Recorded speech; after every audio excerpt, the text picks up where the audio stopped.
cosas, ¿ya? O mientras más extrema la posición, en el fondo también, mayor va a acaparar porque es lógico, digamos. Nos llama la atención lo que es extremo. Eso es una manipulación, se utilizan mucho los símbolos incluso en esto. Bueno, y el público tiende a escuchar más a los extremos. Y esto desprestigia al Congreso, obviamente. Desprestigia al Congreso porque los extremos generalmente dicen esto que decíamos como vos, las soluciones fáciles, la cosa muchas veces ramplona, que aparentemente es muy razonable, porque en un formato rápido, pero que no tiene mucho que ver con lo que está ocurriendo realmente, ¿no? En los lugares donde se está trabajando. Pero es que, por ejemplo, el año pasado, cuando estaba hablando recién de los sueldos, a mí me da la sensación de que no existe una manera universalmente correcta para subir los sueldos de los funcionarios públicos. Creo que fue a fines del año pasado que coincidió con la Teletón, que no sé si hubo un paro de los profesores, no me acuerdo, o si fue de los funcionarios públicos en general que estaban pidiendo un aumento de sueldo, pero al hablar de funcionarios públicos entraba desde que está más abajo hasta el presidente. Ya. Y al final se aprobó en tiempo récord el aumento de los sueldos en el Congreso.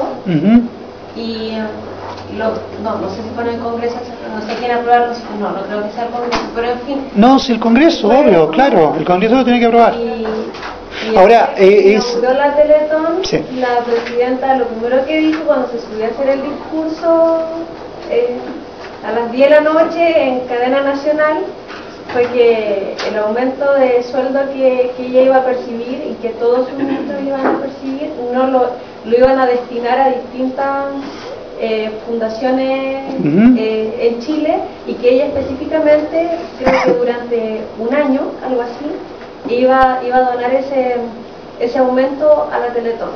Cuestión que derivó obviamente en 1000 aplausos y dejó mal al Congreso. Entonces lo que yo veo también es que no hay una forma de hacer las cosas de manera correcta, porque también hay una competencia entre ejecutivo y legislativo, y no sé si habrá sido tan necesario de que ella lo dijera públicamente en discurso nacional, que con eso ya estaba dando su desaprobación al aumento de los sueldos.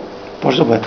Bueno, sí, además que es relativo, porque si tú ves el tema de los sueldos, y esto atención Hacienda, atención presupuesto, comisión mixta, el tema de los sueldos tiene que ver de los salarios, y generalmente es un tema muy urgente, porque tú no puedes tener a una administración pública sin pagarle los salarios. Entonces lo primero que en el presupuesto se discute, y las partidas que primero salen son las de los salarios. Eso es lo que primero hay que tener acuerdo, y si no, la institucionalidad hace que los salarios que está proponiendo el Ministerio de Hacienda en su presupuesto sean los que van a regir. Entonces es también como bien relativo lo que aparece en los medios y lo que ocurre realmente, ¿no? Se pueden hacer, obviamente, yo creo que todo el mundo aplaudió en ese momento cuando la presidenta dijo eso. Sin embargo, eso no refleja cómo está marchando la máquina institucional, necesariamente. La decisión, todos son corresponsables de esa decisión que se está tomando. Entonces, un poco, claro, lo que está haciendo es como en el fondo diciendo, nosotros es casi una decisión ética, ¿no? Renunciamos a los beneficios que podríamos tener porque nos damos cuenta y porque debemos dar el ejemplo. Sí, pero eso no significa que la institucionalidad con la que se tomó esa decisión, que ella y todos estuvieron de acuerdo, sea la mejor. A eso es a lo que voy. Y ese tema que era de fondo no se discutió. ¿Te fijas? Porque, insisto, en Chile el tema de los salarios de la administración pública es un tema súper sensible. La administración pública del Estado no puede funcionar sin salario, y cada vez que se producen estos problemas como que le están tocando el punto más sensible al gobierno.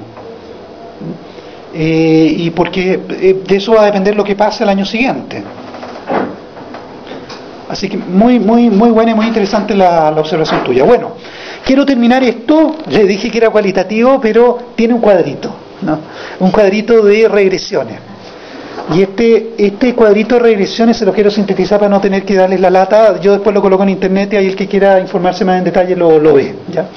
Pero básicamente es lo que yo les decía antes, que uno puede tratar de poner a prueba estas hipótesis con diseños experimentales o cuasi experimentales, donde coloca una variable dependiente, por ejemplo, en este caso del cuadrito, quién obtiene la cobertura de los medios, y después coloca la variable independiente. En este caso son, por ejemplo, estos de Estados Unidos, ¿no? Es de una de las lecturas que ustedes tienen.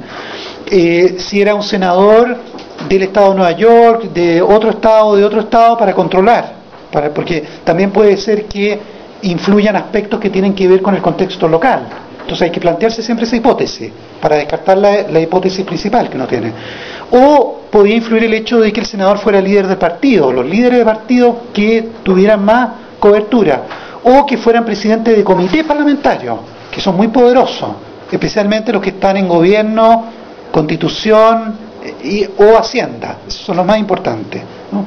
O que fuera por la edad, o que fuera por la antigüedad. Entonces se colocan todas esas variables como independientes y se hace el análisis de regresión, esto simplificándolo mucho, pero así es como se hace, y luego entonces vemos nosotros los valores que nos arroja de cuáles son las variables que tienen mayor incidencia, que son más significativas en esa conducta de la variable dependiente. Y ahí podemos ver en este caso, por ejemplo, el ser líder de un partido, yo lo marqué con negrito, ser presidente de un comité, ¿no? Y la ideología también, ¿no? La ideología se mueve como, digamos, influye.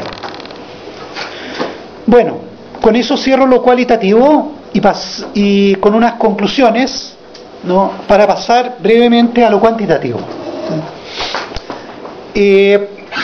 Las conclusiones son que hay 4 argumentos que explican, ¿no?, una evaluación racional del Congreso por parte de la opinión pública, que son los que hemos mencionado. Existen esos 4 argumentos y yo creo que es interesante tenerlos en cuenta para todo evento, digamos, ¿no? Que si uno quiere observar bien el Congreso y entenderlo. El público ve al Congreso evadiendo los asuntos difíciles, defendiendo sus intereses por medio de procedimientos a veces perversos, envueltos en debates retóricos. Eso es lo que ve el público, eso es lo que muestran los medios. El público ve a los miembros del Congreso desprestigiando a la institución ante cada elección. Cuando más cerca está la elección, mayor el grado de desaprobación del Congreso. Esto se ve en las encuestas de opinión, ¿no? Y el público ve en la tele, en los medios, hablar a los más extremistas, por lo general, ¿no? O a los más polarizados, por decir, especialmente cuando hay momentos de crisis, de tensión, ¿no?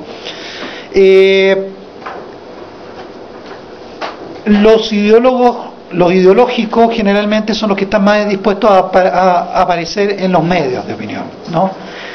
Además, a propósito de lo que tú decías, el Congreso enfrenta dificultades dadas por la Constitución, las elecciones, los incentivos para los miembros del Congreso para actuar, porque están con los ojos puestos en los distritos electorales, ¿no? Además, el Congreso es un solo poder, mucho depende de lo que haga el Ejecutivo. O sea, todos esos factores también hay que considerarlos cuando uno hace una evaluación de por qué la opinión pública está evaluando bien o mal al Congreso. O sea, en definitiva, no nos podemos quedar nosotros, atención, cientistas políticos, no nos podemos quedar nosotros, ¿no?, con una visión simplista respecto al Congreso, ¿no? O sea, no nos podemos quedar con lo que dicen los medios.